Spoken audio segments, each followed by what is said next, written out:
Alright, I needed to get the music down, make sure that you guys can hear me. There's not underlying music repeating in the background. Hello everyone, happy Sunday. It is Christy. Good morning, good afternoon, good evening. Wherever it is, whenever it is that you are, I hope that you are keeping well and safe and healthy. And I'm going to try to jump right into this episode. I'm not going to do a long intro because I'm hoping people will watch it more come out here for the topic, and they're not going to want to have the topic. Sorry, I put a really bright light on myself and it's just blinding me. I'll have to turn that down. You can see the difference it made. All right, we're going to talk about white people. We're going to have a little conversation in this room. And the theme is going to be really like well-intentioned white people and virtuous displacement. So let me go ahead and share the screen over here. We're going to look at a video that came out just this week, June 4th, and I watched it and it really spoke to me quite a lot. Oh, I see that my camera is hidden on this one, so I'm going to have to make some adjustments. Sorry, you guys, you aren't going to see me for a quick second, but I will be back. So I saw this video, and what was most important about it to me was the fact that I'm not happy with the extent to which we have, I'm going to come back on the screen now. There I am. We tend to externalize our activism about racial biases and racial bigotries and discrimination and prejudice. This is important because I feel that most of the activism that's done or has been done by myself or other like white people I see, it tends to be on the external level. It tends to be things that, like marching and passing bills, and those things are important. Like those things, sorry, I'm for updating stuff. And by the way, thank you, Flint, so much for the 20 pounds. It's really, really super generous. Thank you so much. Give me a hug. Come on. There we go. I gave you a hug. Thank you for that. Speaking from my own experience, when I kind of became aware of the extent of white supremacy, the extent of discrimination, it's not just like sort of individual bad cops, but the systemic way in which all of society is geared toward white supremacy. The instinct is, okay, let's go pass a law, let's fix a law, let's do a march, let's, have a protest or whatever. And all of those external things are good, but I kind of feel like they're virtuous displacement. And let me explain what the concept of virtuous displacement is. I got it from my PhD supervisor, who said virtuous displacement is when you're doing when you should, like the main thing you need to do is write. The main thing you need to do is put words on the screen. And you find other things that you're doing that are noble and helpful and might be very good, but they're not words on the screen. It might be a virtuous activity like reading your emails, or it might be something like, spending all your time looking up your references and formatting your references and formatting your footers, your head footers or whatever, footnotes, your endnotes, but you're not writing words. And so you're actually displacing the activity that you should be doing with another activity that feels very virtuous displacement. And I feel that although I appreciate it, okay, I appreciate the extent to which white people have actually stepped up this time. Like, people are showing up in communities that, have never seen BLM marches before. And all of those people who walked out their door for the first time, all of those white people who said Black Lives Matter in public for the first time because of this incident, you guys are moving in the right direction, and you should be not thanked so much but acknowledged and that this is the right way to work as an anti-racist ally, and please come on board. But showing up to a march and holding a sign is not enough, because the real problem is white culture. Like, the real problem is that within the structures of the culture, whites, and in particular white men, but white women are collaborators in this, we've, benefited from a system that was basically built to cater to white men and their needs and their wants and their aspirations. And then that is all placed on, or restricts everybody else from taking part. And so to understand the real problems don't lie in the laws. The real problems don't lie in the policies we've inherited, right? And we've inherited a police system. We've inherited a justice structure. We've inherited these laws and these policing practices. And all of these are linked back to white supremacy. And so if we don't look inwards and acknowledge the extent to which we have participated in and made excuses for and perpetuated a white supremacist system because it makes us feel uncomfortable to call the system we benefit from racist when it really is. It's changing the white culture that produces the racist laws. It is changing the norms of white-only spaces where other groups, where non-white groups are considered or treated or spoken about as less than human or with less dignity and respect than would be given to white persons. That is where only white people can do something about that problem. In white-only spaces, no law, like in your family space, in your friend space, in your workspace, hopefully not in your workspace, but certainly in the private sphere of your life when you're out with your friends or whatever else, there aren't any laws. There's no policies that are going to fix a bunch of racist people from feeding off each other's racism and creating a little safe space for racists. And that is the work that is harder to do. It is easy when your family expresses racist views to go on a march and not confront them. But if we really want to change white culture, if we really want to make a substantive change, then we need to raise a generation of white people who are not only silently not racist by not telling racist jokes. We need a generation going forward of white people who are anti-racist. And the only way to be anti-racist is to not tolerate racism around you. That's it. And that work is more uncomfortable for white people, but it's also the work that needs to get done. So I just feel that all of this stuff, I get all of the reasons why we're doing all the external work, but I don't want the marches and the signs and the chanting and the self-congratulating patting on your back as a white person going out to a BLM march. Okay? That's not enough. That is a virtuous displacement. It's a virtuous displacement for the actual work that needs to be done.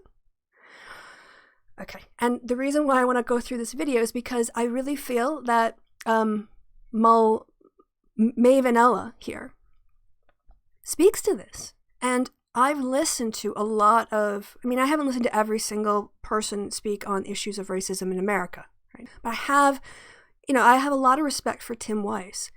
And I don't remember hearing this sort of step-by-step how to unpack your racism kind of stuff from him. And I've listened to other people, like TED Talks, talking about the history of racism.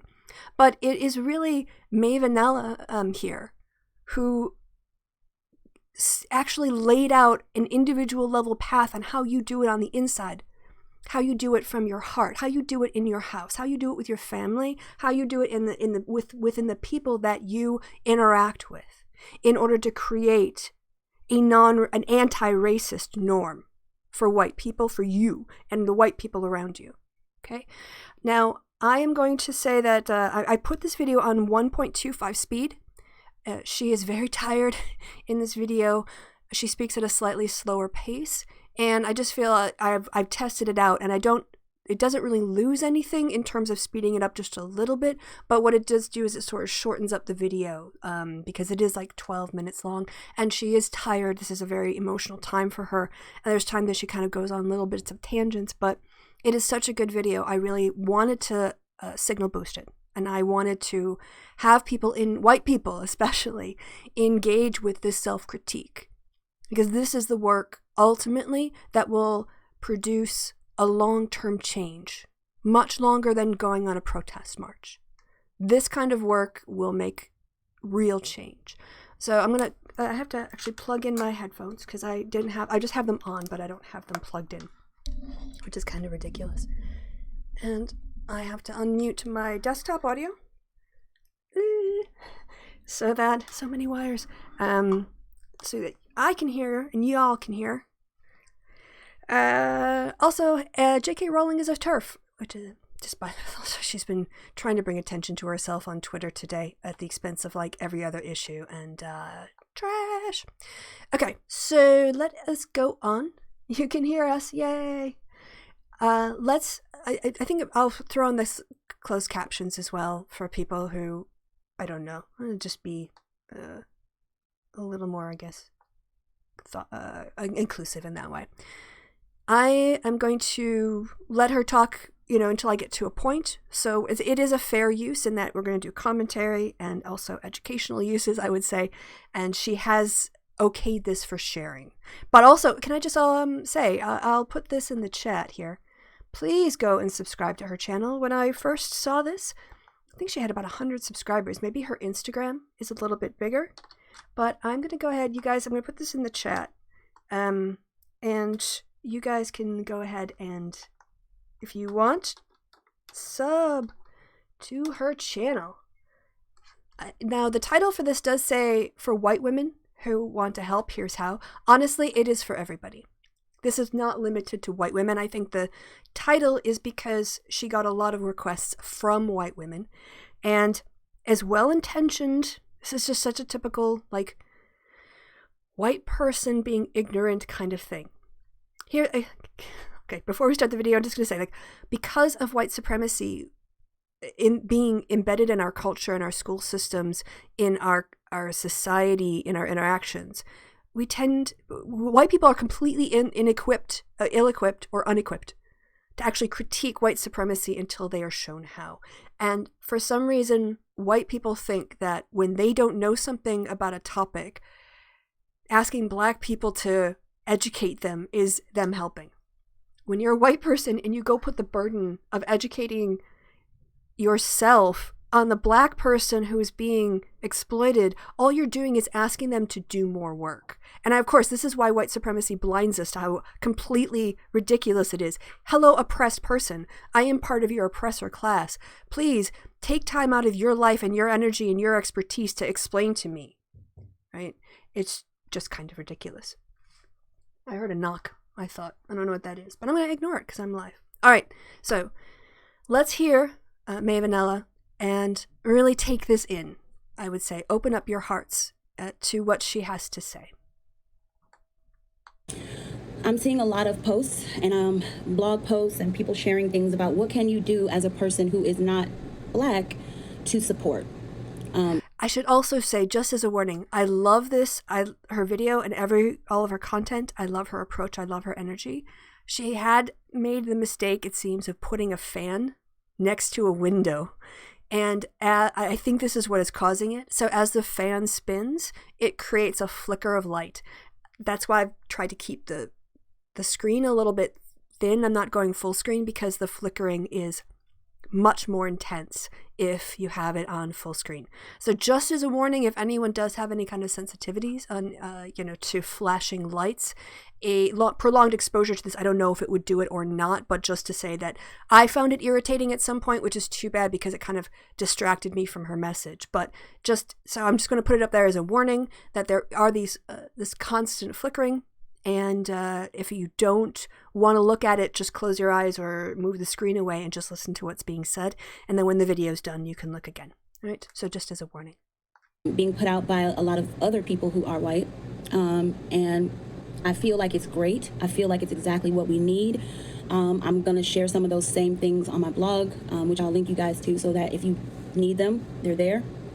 But that's not what this particular video is all about. This video is going to talk a little bit about the ways in which you as a white person can help us. That starts at home. It's not enough to donate. It's not enough to post Black Lives Matter. It's not enough to just be publicly with us and against racism if you haven't committed yourself to doing the actual work that it takes to change things.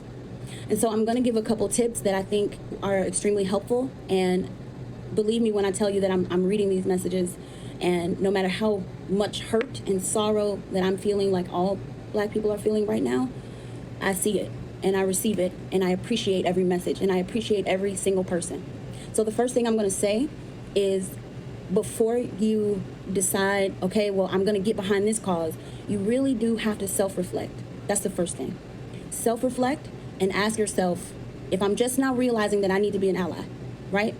Then what are the things that I have ignored, the things that I have assumed about people of color, the things that I have just let go and didn't say anything about? What are the parts of myself that have supported this?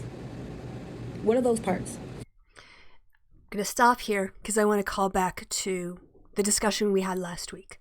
And I guess one of the reasons why this video really, really resonated with me is that the process she talks about is, it starts with an internal process. And that was when I moved from just being like in favor of anti-racism as a policy position to actually feeling like I'm stepping up as an ally and trying to be a white ally, trying to be an ally for racial justice. The first thing was realizing, I guess the first awakening was really seeing white supremacy for what it was. And there is a different experience of a perception of your reality when you are, well, at least for me, it was a different perception of racial injustice as being like an injustice, as opposed to when I was watching history documentaries that included slavery as an ongoing issue, or the podcast 1619. These kinds of talks where slavery isn't just sort of mentioned in a paragraph and then shunted away and ignored. When you realize how pervasive slavery is to all parts of American life, then you realize that you are caught up in a system that is perpetuating it. And if you want to make a difference, if you want to leave a different future, then the first step is owning the fact that you live in a white supremacist structured society, that you as a white person walk out of your door every day benefiting from white supremacy. And you don't have to be happy about it. You can work to overturn it, but the work to overturn it isn't laws. It's not passing policies. That's not going to solve the problem. Changing laws doesn't change minds, because public sphere norms come from private sphere values. And so making racism unacceptable, being anti-racist in your sphere, is going to shift the future going forward. You see, it's going to change the way white people in your space relate to each other and relate to issues of race. And that's what needs to change fundamentally. And white people need to do that work.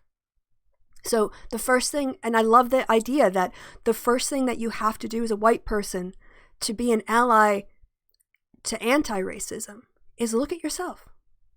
Look inside yourself. It's not about doing good works, right? It's not about being at the right marches and wearing the right badges and holding the right signs. All of that will make no difference if when you go to your family reunion, people are making racist jokes and you are silent. You haven't actually changed white culture. And so the hard part isn't going to the marches and confronting the police.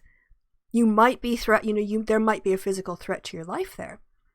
But that's not actually as hard as the real work, which is confronting how you have benefited from, participated in, maybe unwittingly, how you were conditioned to accept and passively tolerate or even actively defend America's slave history. Maybe that's defending the founding fathers. Or maybe that's saying slavery was, 150 years ago.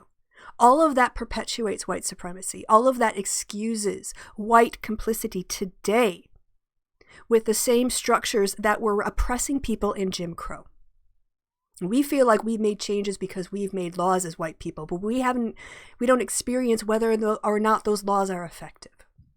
So I love the fact, I love it, that she says the first person you have to start with is yourself as a white person.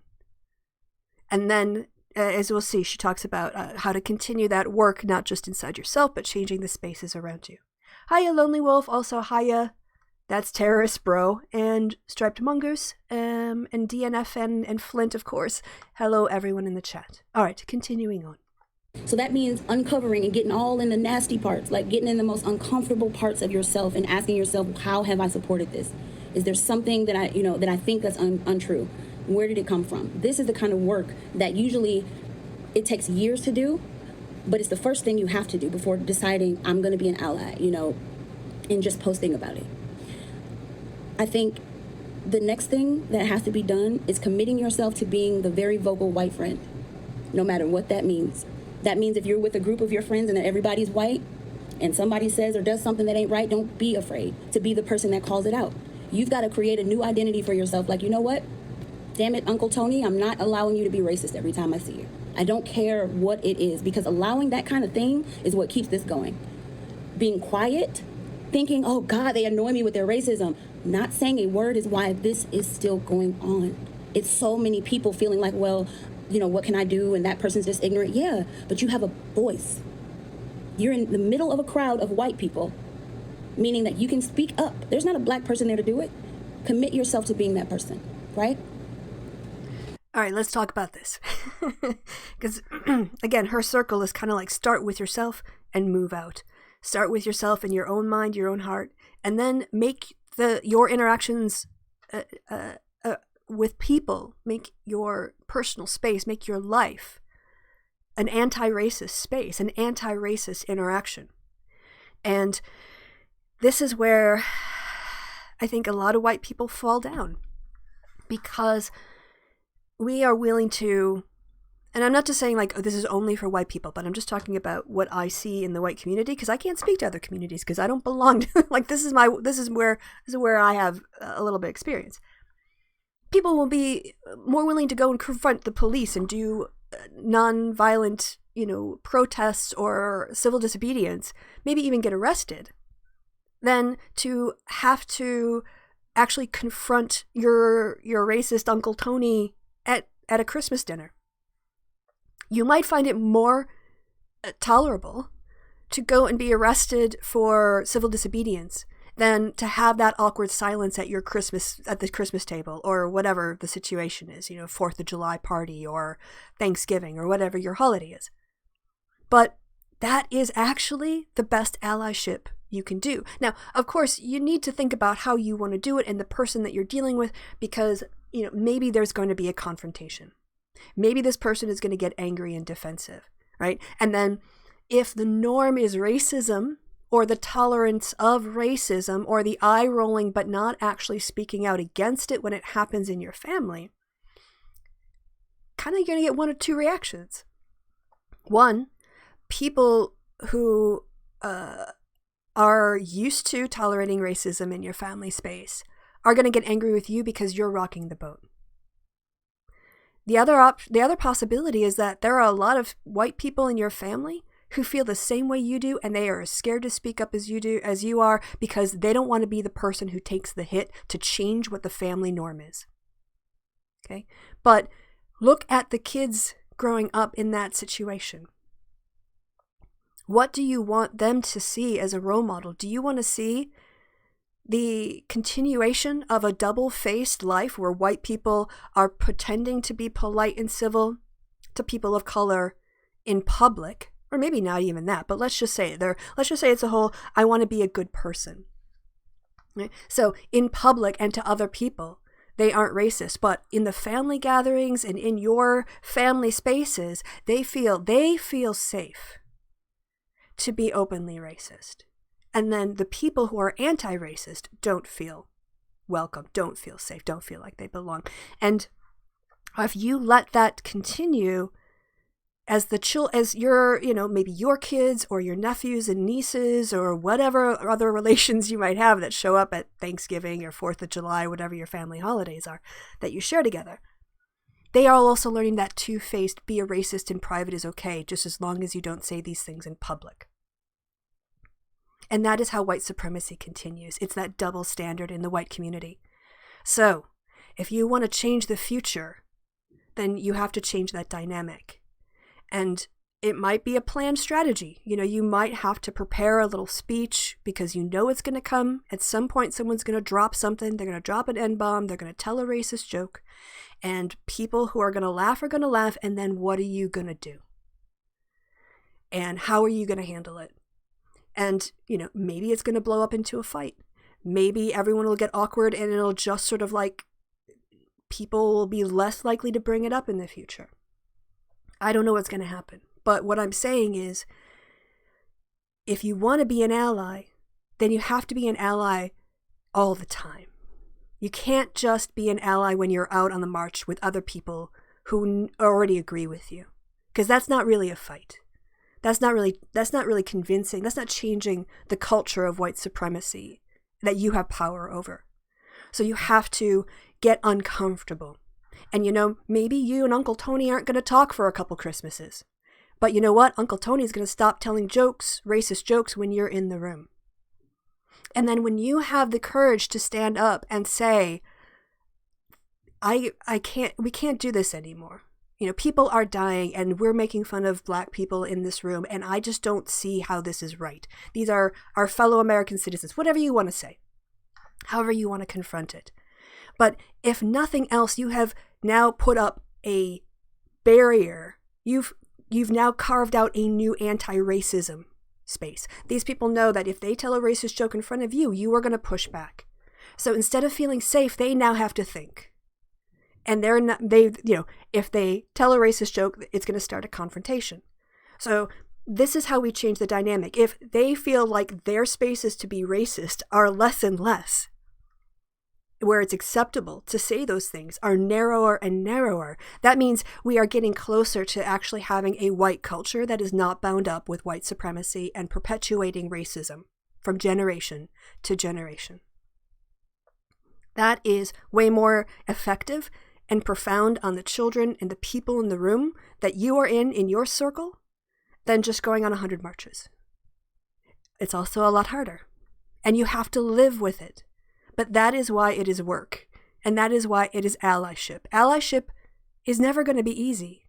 Allyship is never going to be a comfortable place for people because we're talking about people who are disadvantaged. So you need to think about the fact that your slight uncomfortable situation relative to the physical violence others endure. Your discomfort is actually a very small price for a potentially life-changing family interaction for the next generation. And that is definitely worth a trade-off. Okay, hitting play. Sorry. Write a note. I am using every piece of energy that I have to get this out, but I think it's important. You got to get comfortable being uncomfortable. That means that the conversations you need to have with your friends who are white, they're going to be uncomfortable. The conversation you might need to have with your boyfriend might be uncomfortable. Your mom, dad, whoever. This is not an easy thing to do.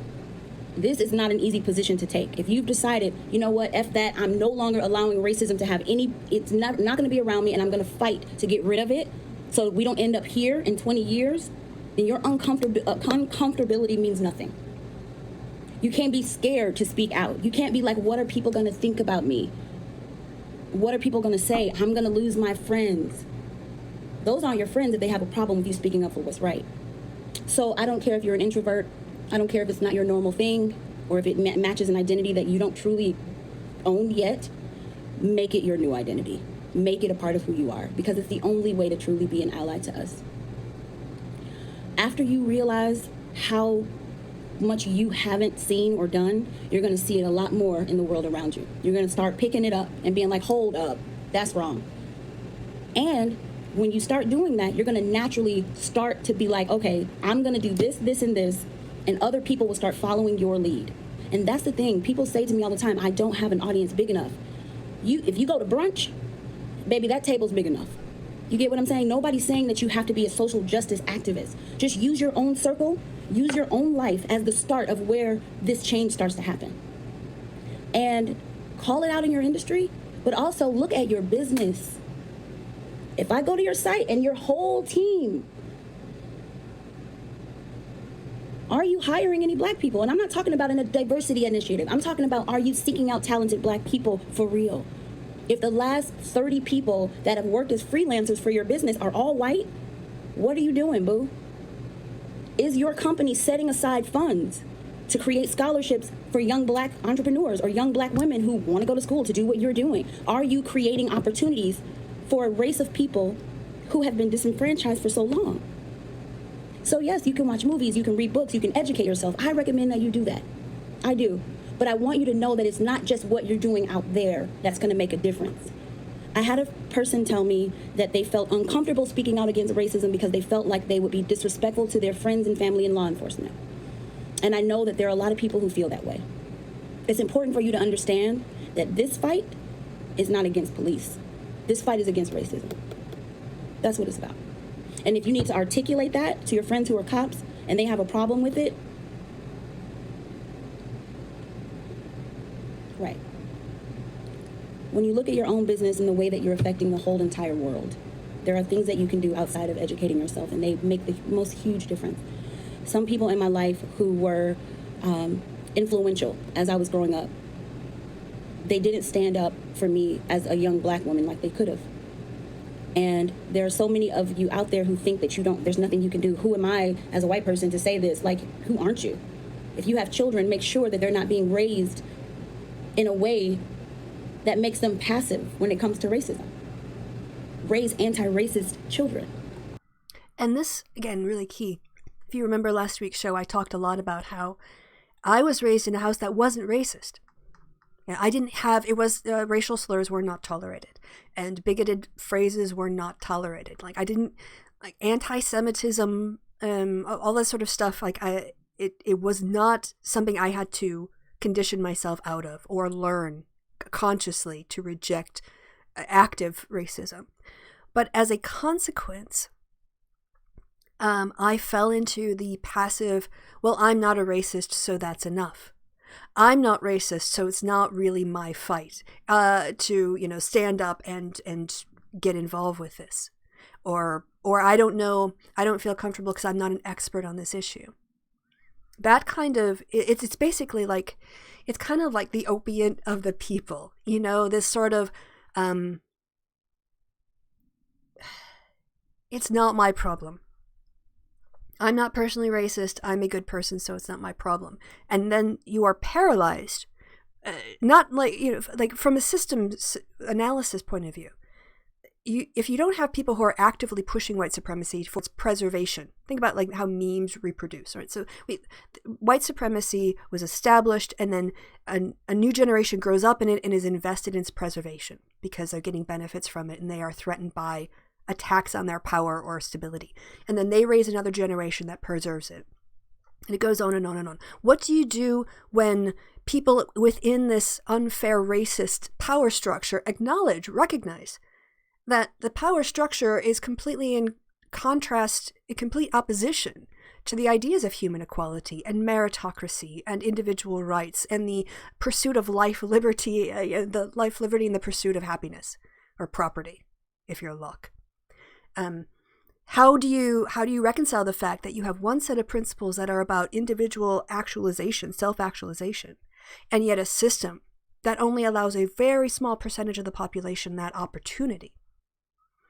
Well, what you do is, if you don't want revolution, you find a way of pacifying the people who are the most likely to overturn it. And as much as black people and people of color can agitate within a white supremacist system, ultimately, the people who have the real power to change it, not only structurally and through laws and through practices and policies, but culturally, normatively, value-wise. It's white people. And so if you have a white populace that is basically given a pacifier, I think I talked literally about the I'm a good person pacifier, that allows them to basically both criticize racism and yet do nothing about it, then the effect is white supremacy continues. The effect is that this power imbalance remains.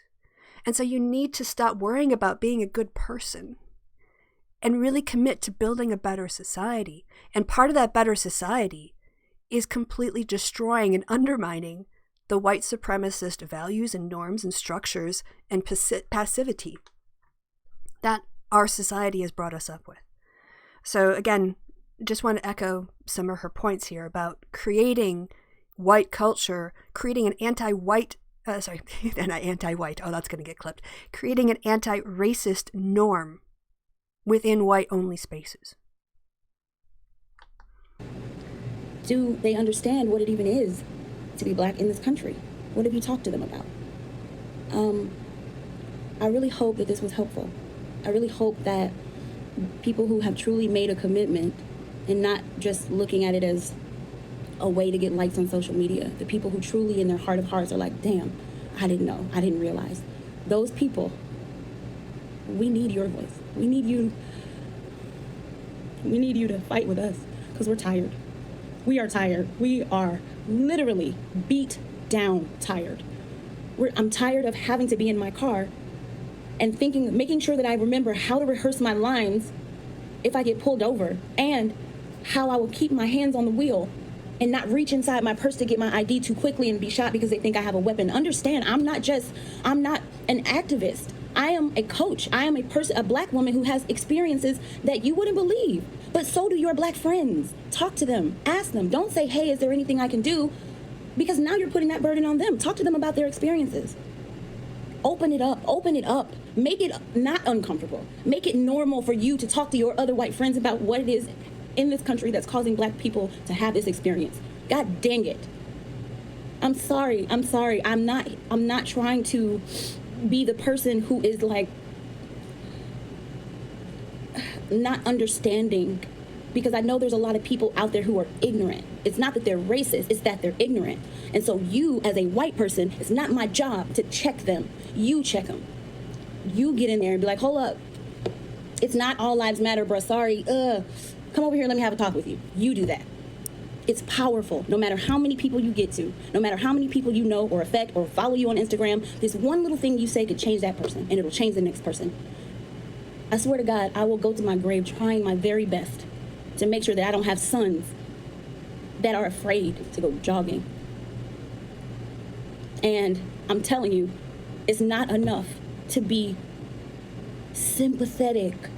Oh my God, I'm so sorry about this. Like, okay, but how are you stepping up tomorrow? Step up tomorrow, sis. Get up in front of your entire white audience that listens to you like this and speak on it. Say what I'm saying to them. That's how you make change happen. I know this video is probably all over the place, and I know that it's not rehearsed. It's not. I made some notes so that I wouldn't forget anything, but I'm telling you guys, this type of content, I want you to make one. I want you to go ahead, make this same kind of thing, and then put it out. And then if you're white, do it. Say it. Move through your circles and make this something that everybody is no longer turning their cheek to. Thanks for listening. Share the video. I'm going to keep it up on my stories, and I'm going to keep it on my IGTV. And I love you guys. Please stay safe out there. Please don't allow yourself to be out there putting yourself in danger, because there's other people out there who aren't there for what you are. Take care. I love y'all.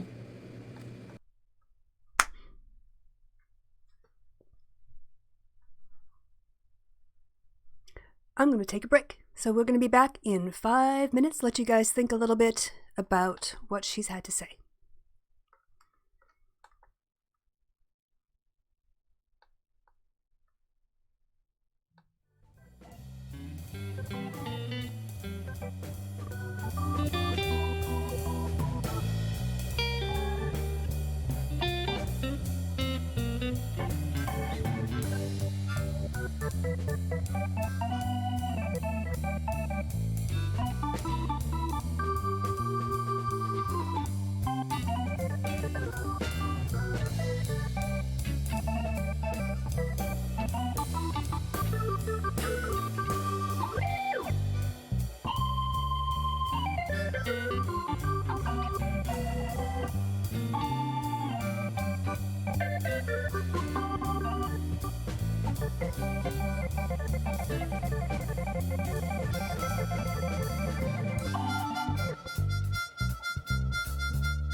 Hey there, guys, I am back. Sorry, that was like I needed a moment to compose myself and get coffee. I did actually get coffee.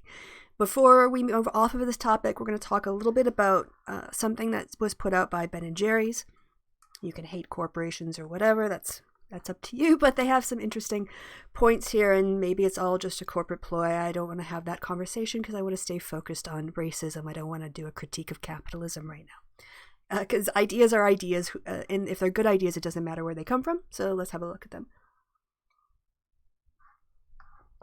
I've got my little cologne mug here, which I absolutely love. It's basically a soup bowl with a handle, and that's the kind of coffee size of a coffee cup size that I need.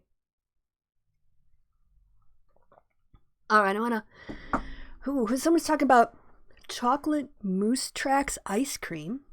It's really good because it has like layers of fudge, and you can get sinful big chunks out of it. That sounds very, very good. All right. Maybe they need like the smash the white supremacy white chocolate flavor or something going on. But anyway, this was circulated by the Ben & Jerry's Corporation. And again, you can think whatever you want about corporate power and everything else and social corporate responsibility, yada, yada, yada. But let's just look at what they talk about. They have a little mission statement which acknowledges all of the awful things. No, this is not the one. It's the 12 things you can do. 12 ways you can help. This is the one. 12 ways you can help eradicate white supremacy. If you can't get it in your head, you can't get your head in the cup, it's not big enough. I second that opinion. Thank you, Flint. Is that Flint? Yes. That is an excellent, excellent motto. You know, when I lived in Madison, way back in the last century, there was a place, I don't know if it's still there, called Burritos as Big as Your Head. It was the actual name of the restaurant. Did what it said on the tin. It gave you burritos as big as your head. So, all right. Smash the white supremacy white chocolate ice cream. All right. Now, generally, I think these are all good ideas. However, my objection is more to the ordering of it. You know, and all of this is themed on this idea of virtuous displacement. White people and virtuous displacement instead of anti-racism activism. And again, I'm not saying marches aren't important. They are. Carrying signs. It's not that it has no effect, right? Wearing a badge, putting on a bumper sticker, writing a letter, even voting. All of those things have their place and have their roles.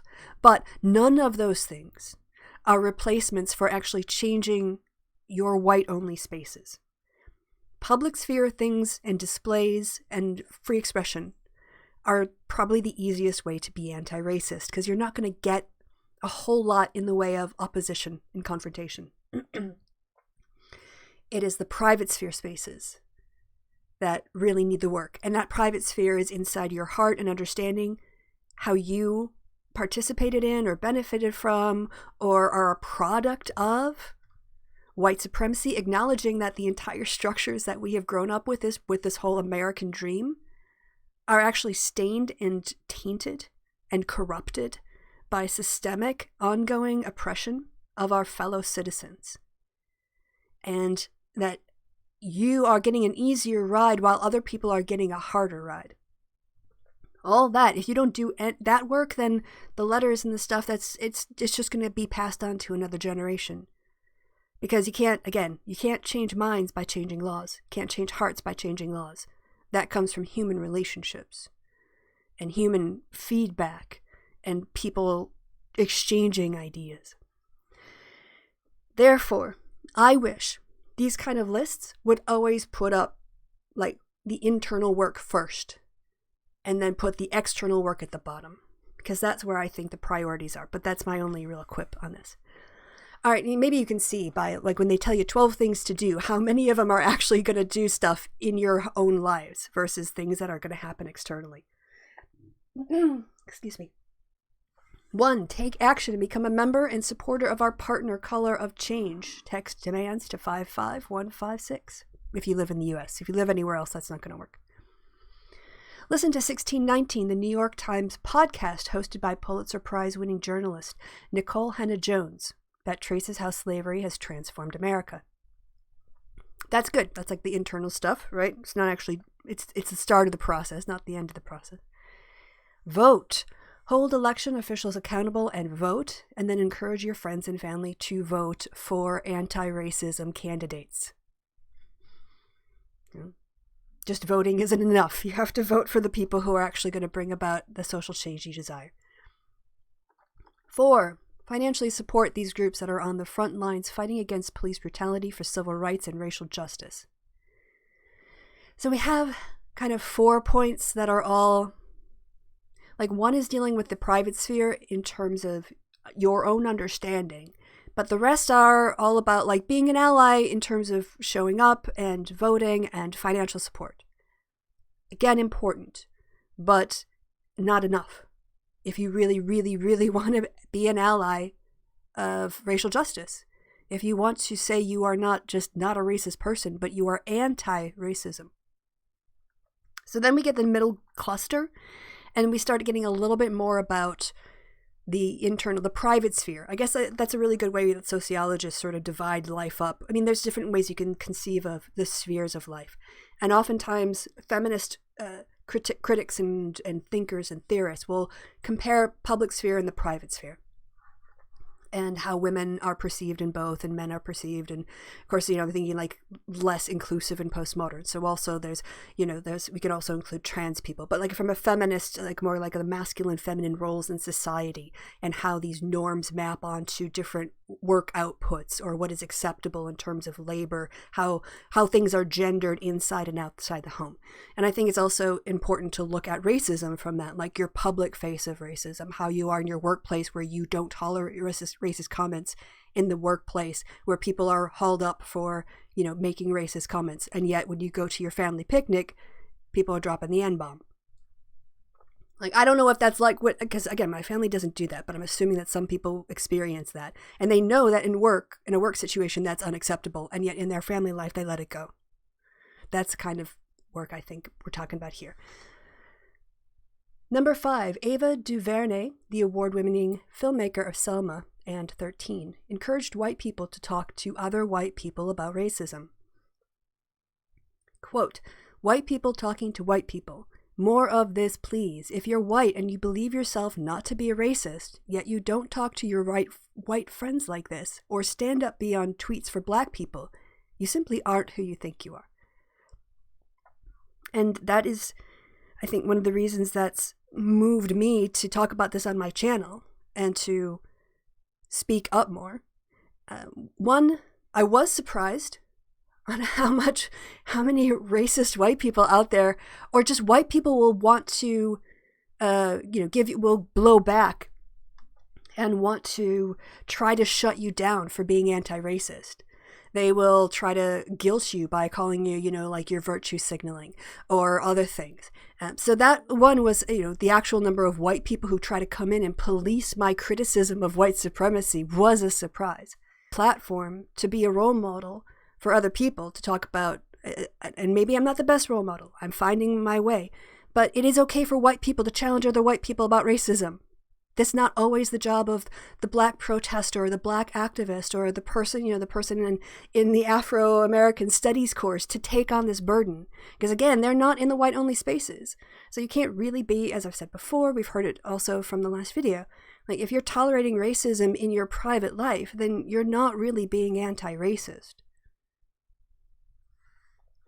6, call out racism. Talk to your friends and family who make racist remarks, especially in private, and let them know that you have no tolerance for hate speech and that there should be none in our society.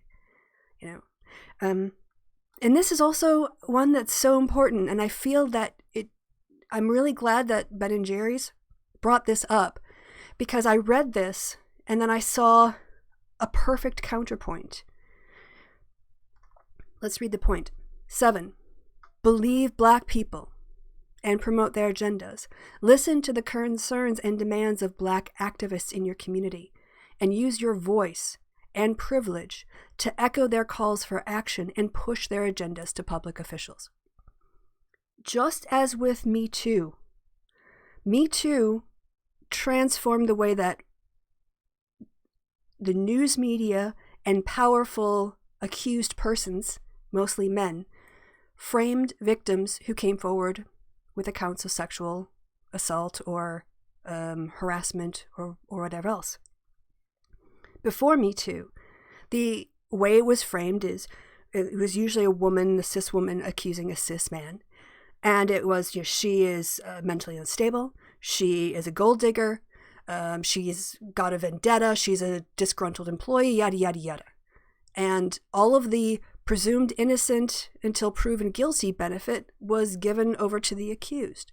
And what Me Too did was make, and this is my opinion, obviously there's some people who like any accusation should be believed on its face no matter what. I think we need to use our brains a little bit more than that. But you take somebody, now when an accusation is made, you don't just dismiss the victim, you take them seriously. You listen to them and you engage with their story and you think for yourself and you look, and you also don't just like hear the victim and call somebody a rapist. At least not in my opinion. You have to think with your brain. You still have to think. You can believe people and take them seriously. And not just be a mindless robot to whatever they say. You can judge for yourself. You can take on board more information. And yet, people who are accused do have a right to have their side of the story told.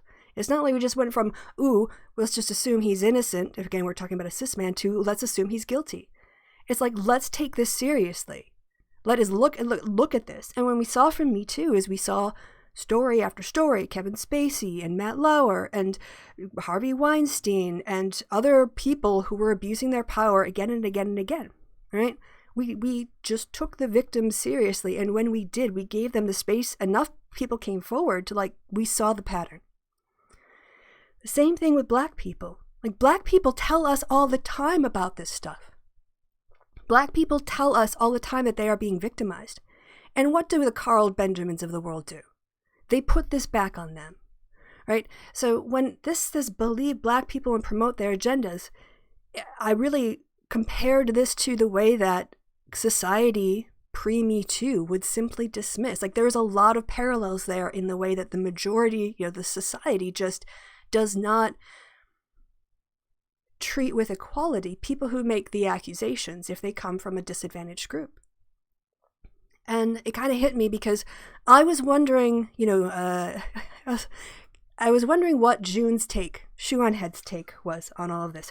And so I did go to incognito mode and I scrolled through, because she's not made any videos on this on her Brainlit channel or her main channel. She's mostly what I've seen. And this is such a white supremacist point of view, right? So June we know is a racist, and she's not really engaged in any meaningful way with her racist attitudes, and she's very performative in the things that she does when it comes to this issue. So if you look at her feed, it's anti-government, it's anti-cop, it's not anti-racism. And one of the tweets that she had, which immediately reminded me of this line, is she sent out a tweet that said, "It's so good that this stuff was on video camera or nobody would believe the Black people making the accusations." And I thought, why not, June? Why wouldn't you believe them? So she's talking about herself in that.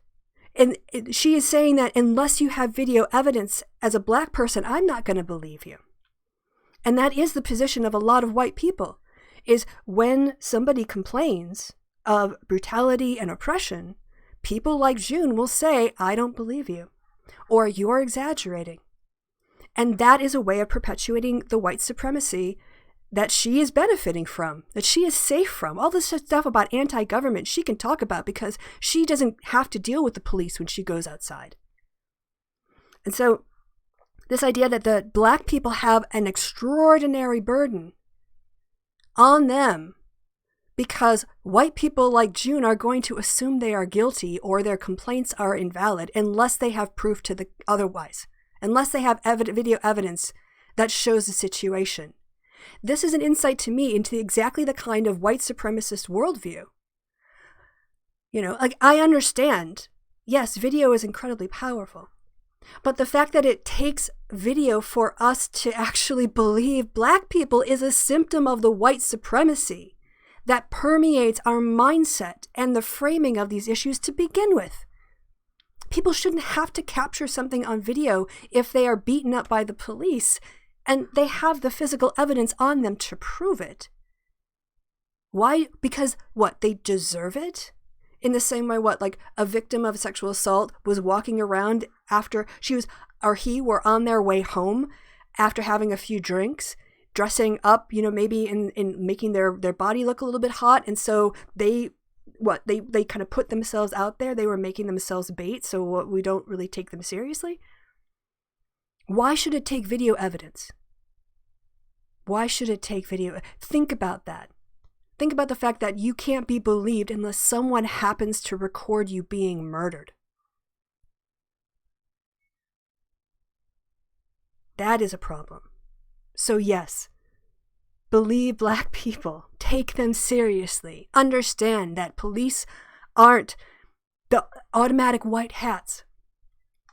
And I'm not saying that in every situation the police are always the bad guys and the people who are accused. Right? There are going to be legitimate situations, but, like where someone tries to commit a crime. Like I don't want to say that, but what I'm saying is when people talk about oppression and being beaten up, don't assume immediately that they are a criminal and that the police were justified in doing that. That whole, they wouldn't have arrested you if they didn't have cause. Being black is enough to be arrested in America. Like how many times is a white person? Let's just do a little comparison here. Think about in your own life, how many times have you been pulled over or stopped or had your house, had police at your door because you fit the description of a white person who committed a crime? I can't think of a single time in my life where I have been pulled over by police because I fit the description of a white woman who had committed a crime. Now imagine like if you have black friends or you have people in your circle, like ask, how many times have they been wrongly pulled over by police because they fit the description of a 5'7" black man wearing track bottoms and a white t-shirt? Okay, so believe black people and promote their agendas. Listen to the concerns and demands of black activists in your community and use your voice and privilege to echo their calls for action and push their agendas to public officials. And there's another thing we haven't really talked about in this show, which I'm happy we're going to get a chance to talk to. You as a white person will be taken more seriously by people who are white with racist attitudes than if you ask them to listen to or read or consider the works of a black person. So use that privilege. One of the things that, the first thing I saw Tim Wise ever do in a talk after he kind of introduced himself is he pointed out that I am not here in front of you today because I am the expert on these topics. There are people who have forgotten more about the issues of racism and oppression in America than I will, they've forgotten more than I will remember in my whole life. And I am not here. I don't get 85 speaking engagements booked every year because of my expertise and I am the authority on this issue. I get invited because I have the right skin color. White people will listen to other white people talk about racism and feel less threatened and feel less personally blamed and feel less defensive than if a black person is saying it. Because it is difficult for people who, and I wish it wasn't the case, but psychologically it's true. If you have someone who is from an oppressed class and you are the oppressor class, it takes a lot more emotional maturity and acceptance to accept that criticism of the society that you have grown up in and benefited from and that has given you pretty much an easy ride. And so people will shut off black speakers in a sort of, I worked really hard and my family didn't have a lot of money and I don't experience white privilege, and they will close off. But if it is a white person, especially a white man, up there saying, here's how I benefited from white supremacy and why it was wrong. And here's how our society has greased the wheels for all of the white people in this room. And let me explain to you how that's unfair. White people will feel less threatened by that. So, use your privilege. Use your privilege in that way. That's what I'm trying to do more of, is to normalize anti-racism and normalizing accepting the white supremacy structures that I benefit from and calling it out and trying to transform it for the next generation. So use your voice and use your privilege with other white people. That is where your power lies. And just like Mavanella said in the video, like, if you are going to brunch with 3 people, that is enough of an audience. You don't have to change thousands of people to change society. It is more important to change someone who is raising kids or has grandkids or, works with kids. Like for the next generation, it's much more important that we get our attitudes right so we role model true justice for the next generation. All right. Watch Just Mercy, a powerful movie about the work of civil rights attorney Bryan Stevenson. You can rent it for free, apparently, in June through a variety of digital movie services in the U.S. There's a bunch of them if you are in the U.S. Sign up for updates and donate financially to our local partner, Vermonters for Criminal Justice Reform. Again, that's sort of an external work. Hold our company and those who lead it accountable for continuing to make progress on our own internal equity work and our efforts to create a more diverse and equitable employee base, supply chain, and franchise system. Get involved with the SURJ, Showing Up for Racial Justice, a national network that moves white people to act as part of a multiracial majority for justice with passion and accountability. And finally, make yourself uncomfortable. Know that you will make mistakes, that you might say the wrong thing. That's okay, but don't let that stop you from speaking up. Silence is not an option.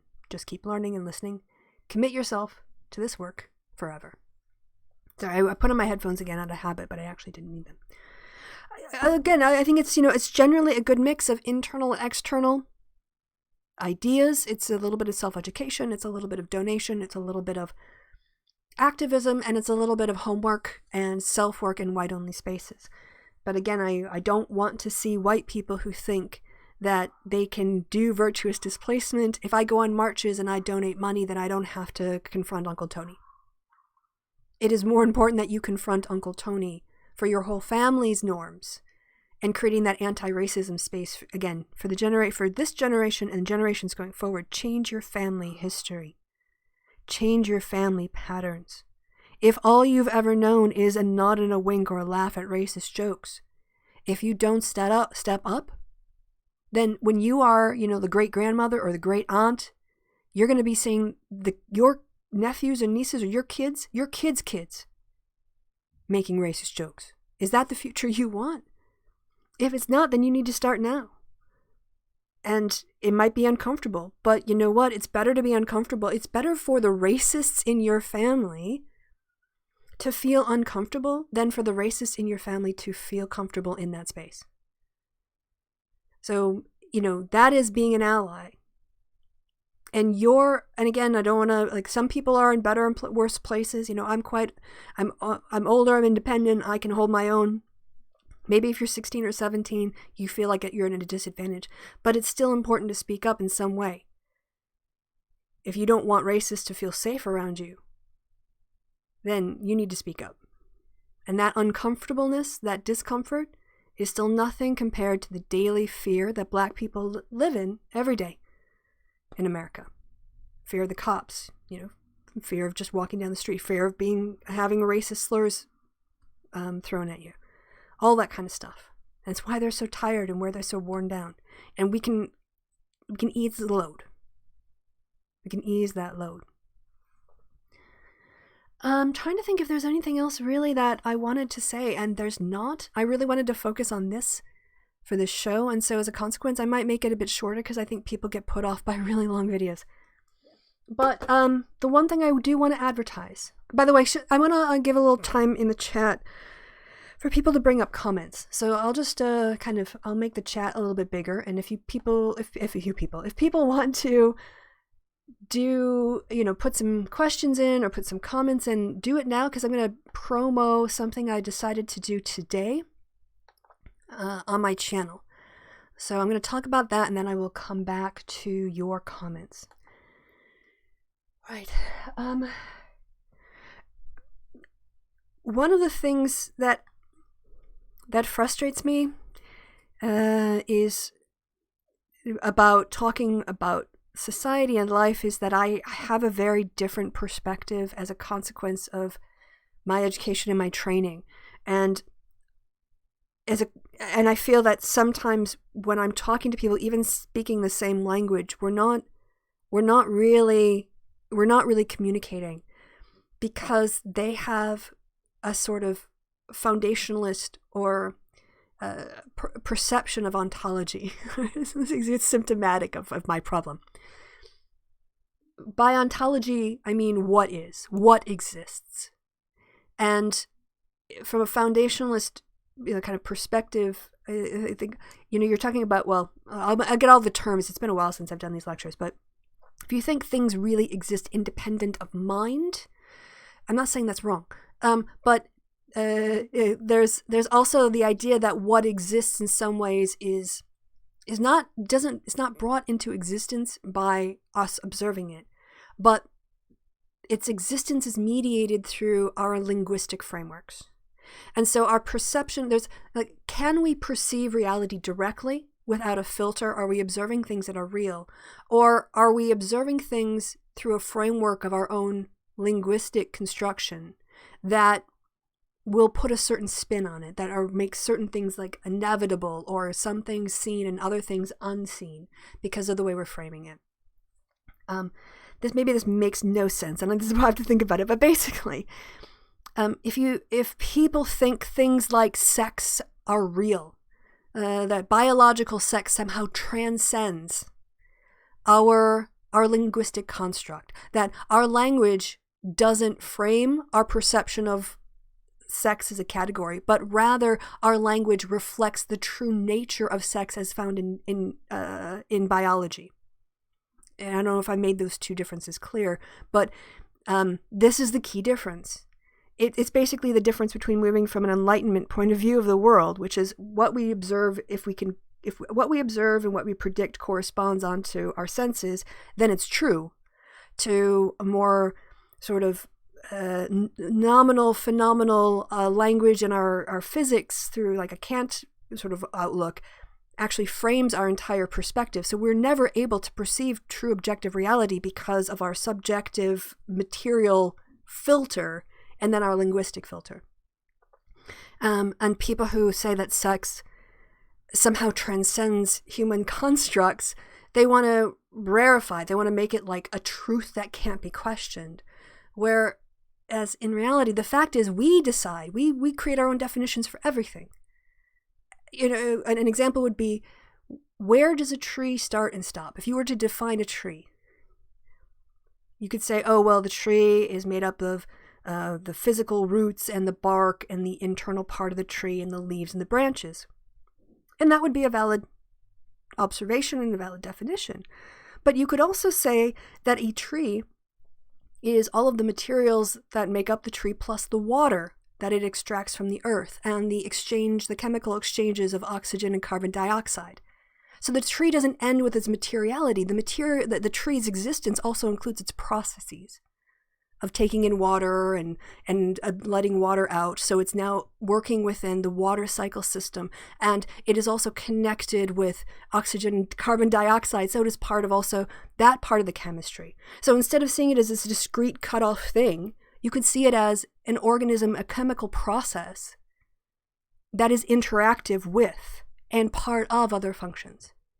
And that perception of a tree has different implications for ecology and what we do with our forests than if you just say a tree is a tree and we ignore the impact on the soil around it and how it prevents wind erosion and the water quality and the air quality. So these definitions can be valid in multiple different ways, but the ones that we have, the ones that we pick, might have values and norms in them already that lead us to certain conclusions. And that is the social construction of reality that I realize that I am aware of and have a language to express and can point out the flaws and also the illusions of solidity and permanence and objectivity that aren't there. And someone on I am, sorry, and someone on Twitter today said, could you do a course or a lecture or an explanation of social constructionism? And they're right. Like, that is very much needed. And there are some talks on those on YouTube, but I'm not particularly satisfied with any of them. So I thought I would instead, I'm going to organize a book club. I've never run a book club before, so I don't know how it's going to go. But the idea is that once a week, we're going to talk about a chapter in the book, and I'm going to go over the content and look at what it presents, and it's what I think are the most important points. And hold on, let me get out my Kindle. So I just purchased this today on my Kindle because we're going to go ahead and do it. How do I sync this? I had it on my tablet, but I don't have it on this one. What I've picked up and what I've chosen for the book club is the first book I've read on social constructionism. It is the original text. It is sort of like the seminal work. It is the beginning where people started of this. Oh, come on. I have to sync it here on my phone. There we go. And let me get the cover up for you. It is a little bit dated, as these books generally are when they're the first of its kind. It was written, I think, in the 1960s and 70s. It was written by two German sociologists, and they had some great ideas, but I'm going to say parts of it feel a little bit dated. I'm disappointed I can't get... There we go. All right. Can you see? No, you can't see that at all. It's called The Social... No, I don't want that. I want the artwork, but for some reason it's just not giving me the title page. It just moves over. It's called The Social Construction of Reality. This is annoying. It's called I'll put a link to it. It's called The Social Construction of Reality. It's written by... the full name. The Social Construction of Reality, a Treatise in the Sociology of Knowledge by Peter Berger and Thomas Luckman. It was published first in, 1966. There's just a little bit of sexism that I've noticed it smacks of, and we are going to I want to go through this chapter by chapter. And some chapters will be more relevant than others, some chapters will be more interesting than others, but just to give you a sense of what the topics are going to be, there's first the preface and the introduction chapter, the problem of the sociology of knowledge. That one in and of itself is really interesting and could take a while to unpack. I've now moved over. Can I get my Kindle? I think I've got my Kindle up on my screen, actually. I think I could maybe share this on my screen, which would be more interesting for you to look at than, Kindle. Oops. I'm touching lots of things now. Kindle. Where is it? Is it not on this computer? It's very possible I haven't actually installed it on this one because this is my streaming computer. So maybe it's not on here. My Kindle content. Yes. Ooh, cool. That was my stomach. Sorry. My Kindle content. That's what I want. Let's see if this works. No, this has got nothing in it. All right. Let me see. I think maybe I can go to my page and we can look at. I think they have a preview of the book. I think it's more interesting for you guys to see what I have in mind than to see what the chapters are. Amazon. Yeah, Amazon DE, that's fine. Alright. Congratulations. Returns and orders. And then I have a second book that I've got lined up if this one goes really well. Alright, so this is Blicks ins Buch. This is the book I'm talking about. And these are the chapters. So, The Social Constructive Reality, first published in 1966 by Berger and Luckman. Introduction, the problem of the sociology of knowledge. 1. The foundations of knowledge in everyday life. 1. So chapter 1, section 1. The reality of everyday life. 2. Social interaction in everyday life. 3. Language and knowledge in everyday life. 2. Society as objective reality. 1. Institutionalization. Organism and activity. Origins of institutionalization. Sedimentation and tradition. Roles, scope, and models of institutionalization. Number 2. Legitimization. origins of symbolic universes, conceptual machineries of universe maintenance, and social organization for universe maintenance. All of these terms will be defined over the course of the book. 3. Society as a subjective reality. 1. Internalization of reality, primary socialization, secondary socialization, maintenance and transformation of subjective reality. 2. Internalization and social structure. 3. Theories about identity. 4. Organisms and identity. Conclusion, the sociology of knowledge and sociological theory. 2. This is what we're going to get into. I'm going to advertise it as one of those sort of the course that PragerU fears, the course that PragerU doesn't want you to know about. I think that's a good way to kind of get some attention to it. And also because, PragerU is so consistent about demonizing critical theories, anything that makes you question authority or hierarchy or white supremacy or patriarchy. They find they try to make all that stuff seem dangerous and ridiculous and a threat to our society. So I think by actually looking at what is being said, what theories are being taught in classrooms, it really breaks down this false demonization that Prager and others try to push to people who have never taken a sociology course or a psychology course or a political theory course. Just trying to see if there's anything else here in terms of the previews that are worth looking at and maybe give a sense of what... It's going to be pretty heavy reading, I know, but hopefully the discussions will be better. But let's just have a look at the first part of it. I'll read it out, and you can get a flavor of where this book club, will be going. The problem of the sociology of knowledge. The basic contentions of the argument of this book are implicit in its title and subtitle, namely, that reality is socially constructed, and that the sociology of knowledge must analyze the process in which this occurs. The key terms in these contentions are reality and knowledge, terms that are not only current in everyday speech, but that have behind them a long history of philosophical inquiry. We do not enter here into a discussion of the semantic intricacies of either the everyday or the philosophical usages of these terms. It will be enough for our purposes to define reality as a quality appertaining to phenomenon that we recognize as having a being independent of our own volition. So we cannot wish them away. And to define knowledge as the certainty that phenomenon are real and that they possess specific characteristics. In this admittedly simplistic sense that the terms have relevance both to the man in the street, as well as like the implicit sexism, and to the philosopher. The man in the street inhabits a world that is real to him, albeit in different degrees, and he knows with different degrees of confidence that this world possesses such and such characteristics. The philosopher will, of course, raise questions about the ultimate status of both this reality and this knowledge.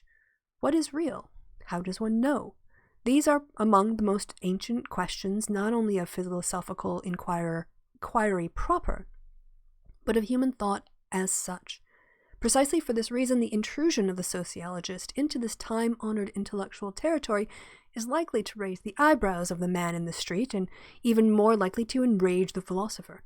It is therefore important that we clarify at the beginning in the sense in which we use these terms in the context of sociology, and that we immediately disclaim any pretensions to the effect that sociology has an answer to these ancient philosophical preoccupations.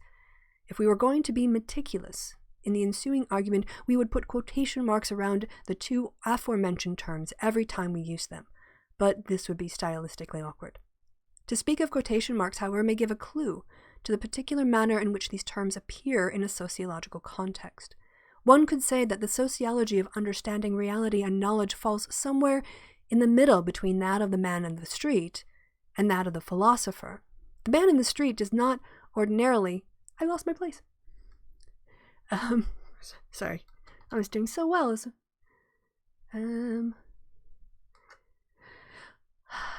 Sorry about this. I think I went up too high. I really lost my place. completely lost it. Anyway, so that's a little, I'm going to stop there.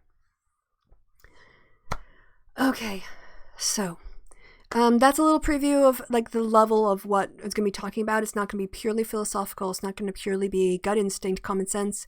It's going to be trying to walk that line between how we experience in the world unreflectively and how we can use philosophical ideas to practically question, investigate, interrogate our assumptions and our perceptions with a little bit more critical thought. All right, so what do people have to say in the chat? I see there's a lot of, oh, you just downloaded the book on your iPad, Lonely Wolf. Oh, you are in for a fun time.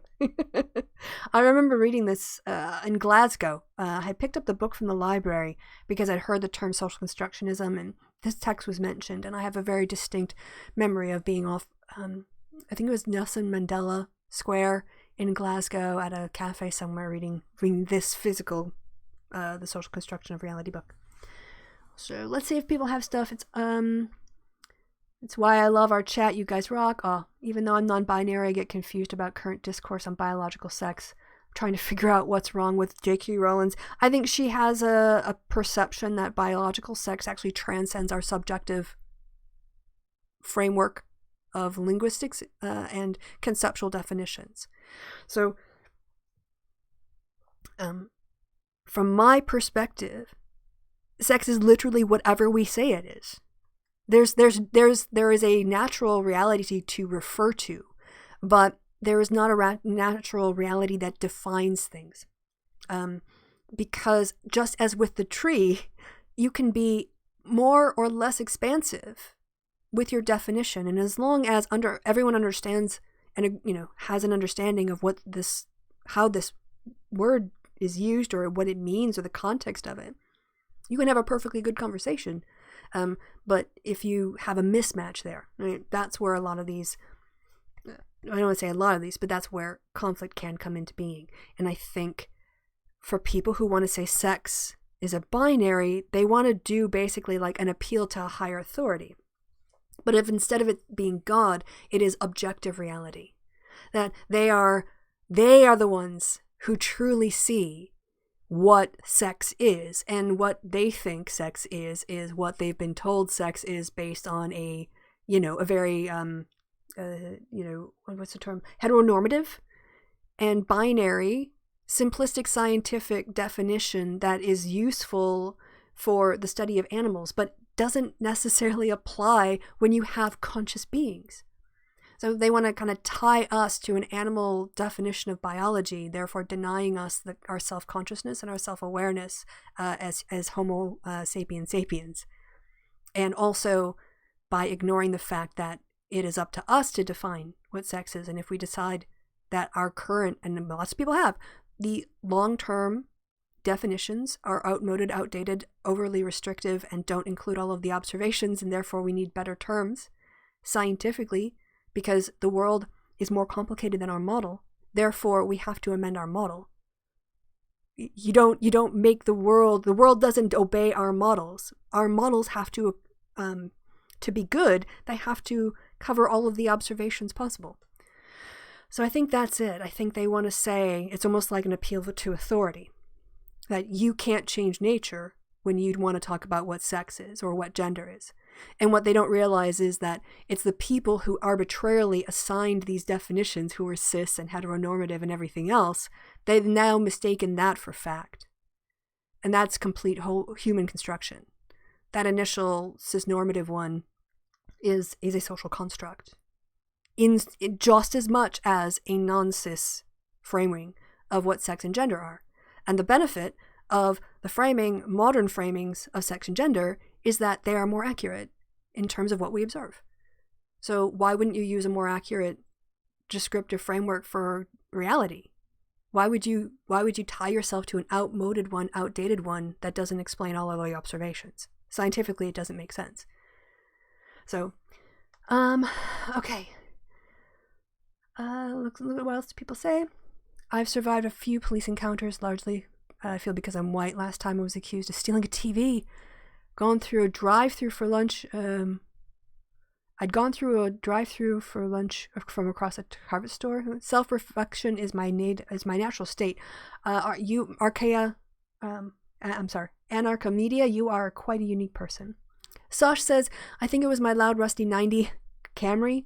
Multiple cops showed up. Said my black jacket matched the description. Wow. Yeah, I've got that, like, I've got Karen privilege. In terms of, police just don't. I could totally smuggle drugs, I'm sure, because I'm so not going to get looked at as a middle-aged white woman. And that, but that's not how I want to use my privilege. Key. Sorry, I lost my place again. Say, dude in the closet. Twitter has taught me not to look up to the people I once looked up to in the 90s. Yeah, I hear that. Just as a cis male, I wish she would stop damaging the cause for others just to aggrandize herself. Yeah, I know there was a really good tweet this morning that I saw where someone said, everyone, colons, Black Lives Matter, stop police brutality. And then J.K. Rowling's, I don't think we're talking about me enough. Let me see, like, white woman, sit down. Sit down. This is not your time. This is not your time. Stop redirecting a time and an energy and and focus and attention on yourself and your white self-pity when people are dying. Like, there's so many reasons she ticks me off. Now that I read the tweets, I understand the TERF accusations, those arguments, the same arguments I had when I was a TERF. Yay, I want to read the book and follow your analysis. I love trans people, but you are erasing real women's struggles. Wah, garbage. I agree. I mean, you don't have to pit different groups of women against each other in order to acknowledge women's struggles. Like, how does that work? Like, that doesn't make any sense to me. You don't tell like women who are immigrants or, undocumented immigrants, like, you are taking up the space for, for citizens to talk about their issues as women. We don't pit women against each other. The only reason, this is basically kind of like a way to look like you're being sympathetic, but actually undermine their entire validity as persons. Because if you're saying, your category of concerns are somehow not within the scope of women. It's like there's a wonderful, fiery Black woman. I think I bookmarked it for Kevin for the next happy hour. She's on fire. She's just like telling the truth. Oh, that's not what I wanted. Go to Twitter, which is, always a cesspool. I spend way too much time on Twitter. It's like poking the sore tooth or something. Let's just look at.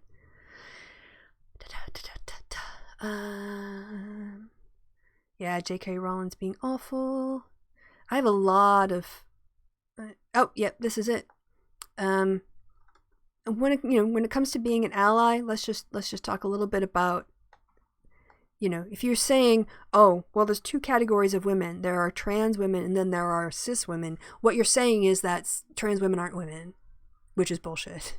Because again, these are social constructs. Nature doesn't hand us a reality because we mediate the role between perception and language. Our brains are a filter that have to organize information, and we structure our experience and we structure our perceptions, and language structures even what is possible for us to consider.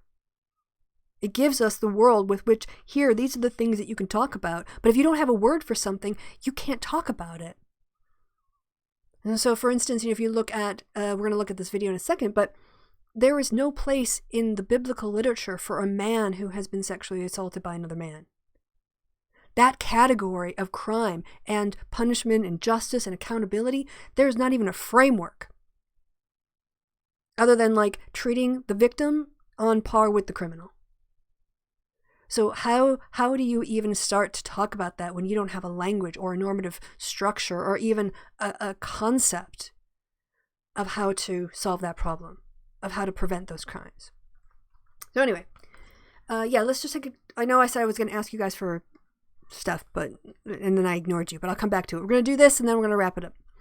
So this woman put out her TikTok, and the question was, can you be homophobic and can you exclude gay people and the whole range of people, from the issues of Black Lives Matter. Can you kind of say, oh, I agree Black Lives Matter, but I don't want to, I'm still homophobic.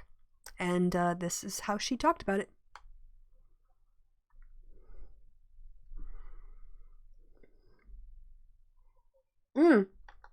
Sorry, my apologies. I realized that in order to avoid the sound doubling in my desktop, because if I have both my music on and the desktop audio on, you get it twice. And I just looked over and I saw you guys can't hear anything.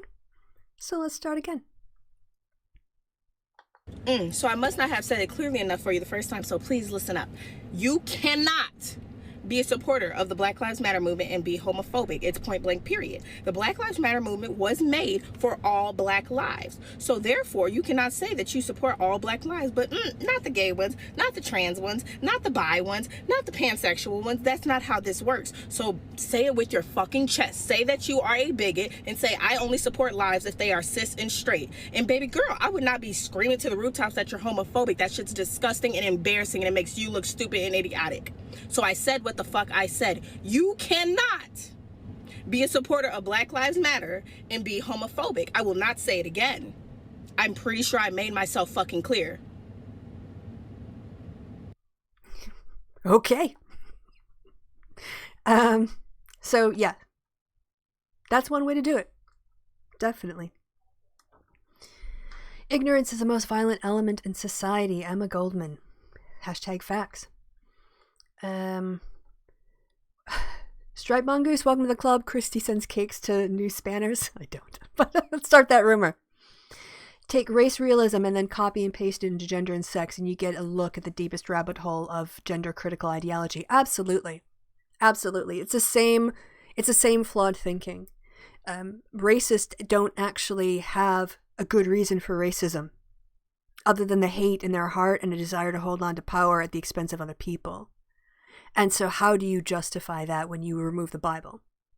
Because once you remove religion has been used to justify all kinds of crimes against humanities and hierarchies and authoritarian structures and the dehumanization of people.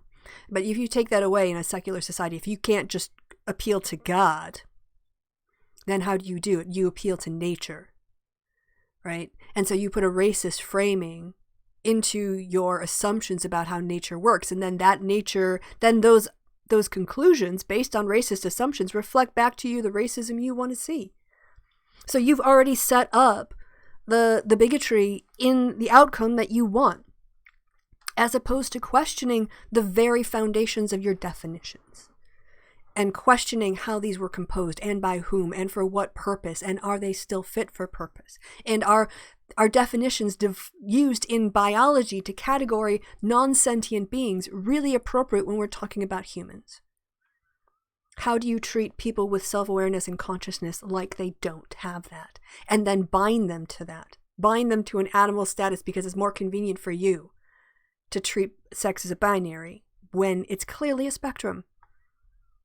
It's clearly, if sex was not a binary, there would be no variation. That's it. Like, that's it. If sex were truly a binary, if objective truth was pure XX in a certain form and pure XY in a certain form, then we would not see any variations. The fact that we see variations shows us that our existing definitions are immediately inadequate, because there are observations that do not get included within these definitions. So I'm kind of repeating myself. But anyway. Oh, okay. Little tips in here. Cake and spanner all in one day. Awesome. Lonely Wolf, I'm a math geek. We are still arguing, debating the existence of different numbers outside of human consciousness. Yeah, I mean, these are pretty deep issues. And of course, we all come in to it as children, and we get a child's education in these things, because children can't abstract until a certain age. But then if you don't get exposed to the abstractions and the questioning, then you have that simplistic childlike understanding as your basis, and you don't move beyond that. Right. Someone said I can turn on smooth page scrolling in Chrome. Nice. And then I will have to look it up later, but it's involved, but it makes reading long text easier. Thank you so much for that tip. There's nothing more frustrating than debating someone with a dictionary in their hand. Agreed. Because a dictionary is not definitive.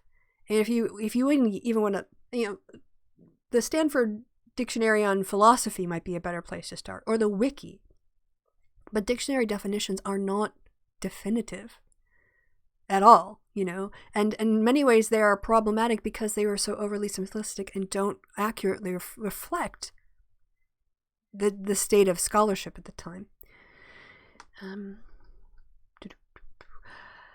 Yeah, Bertrand Russell writes Flint took a whole book to argue whether numbers exist and if you can actually say with any confidence that 2 + 2 = 4. Fascinating concepts. You probably know it. Yeah, for those who are interested too in these topics, there's also an interesting book written by A.J. Ayers. No. Who am I thinking of? No, I'm not thinking of A.J. Ayers. I'm thinking about the guy who did the talk about A.J. Ayers on the philosophy thing with Brian McGee. Oh, okay. I'm going to have to look it up. All right, so there's a social construction of reality. There's also a book called The Reality of Social Construction, I think, which is super convoluted, right? Oh, that's not the one I'm thinking of either. The Reality of Social Construction. Dang it. I'll have to look it up another time. It's another philosopher. All right, I still don't want to raise my hand. Ravenclaw, what is being happen? What is being said here, people? What is going on in my chat? Right. I'm Hufflepuff, by the way. I got a Hufflepuff scarf when I went to the Harry Potter studios outside of London. And that's when I saw Hamilton as well, which is coming. I'm going to have to subscribe to Disney Plus for like the 3-month trial subscription in July because I want to see the original Broadway cast so bad. Okay. Well said, that woman. She will not say it again. I like this lady. I don't know who you're talking about, but presumably it was the woman that we had in the video. Cake is the lie. The spanners are actually made of cake, you guys. I was promised cake. Another harsh lesson in the reality of cakeocracy. I was just tricked into learning something. Can't differentiate dictionaries. Oh, you guys are so silly. Absolutely silliness. If I could find the emoticon for a cake, I would put it up there. So I'm thinking that I'm thinking about when to do the show, doing the book, chapter by chapter, and I'm thinking probably also on a Sunday, maybe almost immediately following this show, because Sundays are pretty good for me. I generally don't do anything because of this show, so I already have it set aside. 2, I'm probably going to procrastinate, so that will give me on Saturday to at least do a section of the next chapter that I want to talk about. I don't think we're going to get through full chapters. It's just too much. It's so dense. So in terms of reading it, we might take a chapter and read a couple pages and unpack that. Also in terms of how we do it, I'm trying to decide whether, yes. But last week I mentioned conversations with group and realized too late it was private, but you may be able to find the groups through the main page. Yeah, I'm thinking about maybe opening up like a Google Meet if people actually want to join in. The problem, of course, is having a show internationally is that we have the... okay, here's the list of the groups. Thank you for that link, by the way. Official Conversations with White People Book Club. All those sorts of resources. Yes, so thank you for that, Lucky Wanderer. I'm not entirely sure if I want to have it like a hypothetical or if I actually want to do a Q&A. Maybe what makes more sense is because it's hard to organize times across international time zones. So if I do a show and then people can send questions or send comments and we can deal with it, maybe it'll just evolve. If there are people around who want to jump in, I can create a Google Meet. And, we can create a DM group or something. So I'm not entirely sure. I'm kind of making this up as someone's reacted to it in the last 3 hours. So I'm a little bit in the construction phase.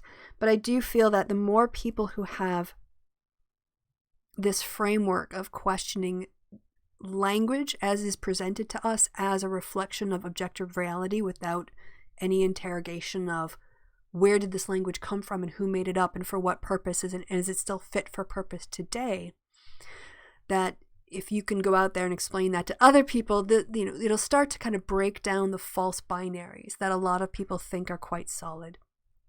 And that It's not going against nature to drop a lousy definition that was made up 400 years ago and use one based on modern medical science and understanding, one that takes into account the unique and rare and precious experience of human consciousness and how we are different biologically from any other creature that we're aware of, because we have not only self-awareness, but we have the ability to express our internal lives and our place in a wider society. And that has to be included in any definition of when defining human beings, because to exclude that and treat us only as material biological processes, and then to force us into one of two categories for which there's some cases that are unobserved, and that is supposed to be the truth, in what way is that accurate? So yes, I've got a dictionary that switched the transitive and intransitive meanings of a word. I wrote in a correction. Someone's a grammar expert out there.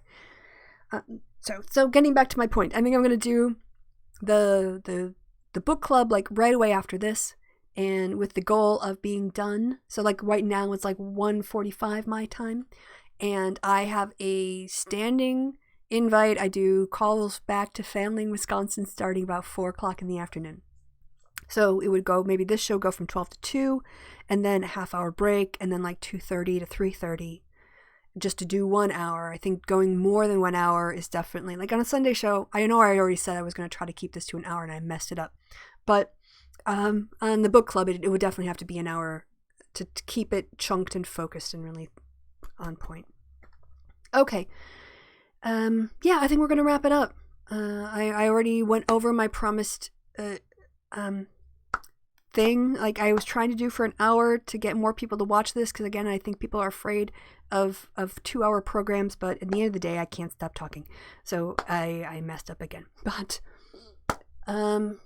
yeah, like go out and be a better ally, or step into allyship, or transform yourself into that white person who will speak up if someone tells a racist joke, and embrace that identity. Realize that that is how truly we change the private sphere, white culture norms that will produce public sphere equality and a generation that is equipped and prepared and ready to see all human beings as equal, and not as a double standard of I say that I see you as equal, but then I laugh at you in private behind your back. More Christy is the best amount of Christy. Oh, lucky you guys are. Oh, thanks. Great show and great chat. Yes, definitely. Thank you everyone in the chat for stopping by. I appreciate you guys. Flint, again, thank you for the contribution. I'm going to probably just pass that right on to BLM, if you don't mind, because I feel like, as I said, what I'm doing is, I said in the happy hour, raising money on the back end of a problem after somebody's house is burned down is not, it's good to do. But if you saw the warnings of the arson and you didn't speak up, or you kind of got tired and you dropped focus and you knew it was coming, but you just kind of like got caught up in your own life, and then it happens, like you have to like prevent things. So anyway, be well, be safe, speak up for justice, be brave, be loving, be kind, and appreciate yourself. Recognize that what you're doing is important work and hard work, and it will make a difference. Until next time, guys, I've been Christy. Y'all have been awesome, and we'll talk next week, and I will maybe, I'll tell you a bit more about the book club and maybe give a preview to start questions off for the following week. So until the next happy hour or Sunday or whenever I see you, be awesome and be well.